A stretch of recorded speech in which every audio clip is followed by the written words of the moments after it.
Elle a 21 ans, est étudiante en droit et pendant une semaine, Claire compte bien peser de tout son poids pour batailler contre une réforme de la SNCB. Le projet de loi ici, c'est de privatiser entièrement la SNCB, sauf que rien n'est prévu pour empêcher ce qui s'est passé en Angleterre, par exemple, ou ce qui s'est passé dans tous les pays qui ont essayé jusqu'à présent, c'est-à-dire une forte hausse des tarifs. Comme elle, ils sont une septantaine à se mettre dans la peau de parlementaires, planchant sur divers projets de loi. Des jeunes venus des 3 communautés et censés trouver des compromis, avec au passage un message lancé au monde politique. Je pense que le principal message à faire passer, ce serait surtout de s'écouter les uns les autres.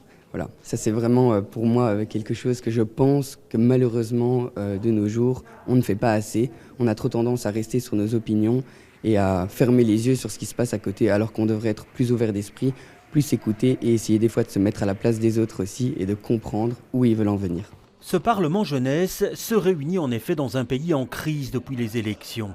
Un des projets de loi que les jeunes examinent porte d'ailleurs sur la mise en place d'une circonscription fédérale susceptible, selon son auteur, de sauver la Belgique. Car dans cette assemblée, on semble plutôt inquiet pour l'avenir du royaume. On vit dans un pays aux divergences plus que jamais présentes, qui éclatent désormais au grand jour.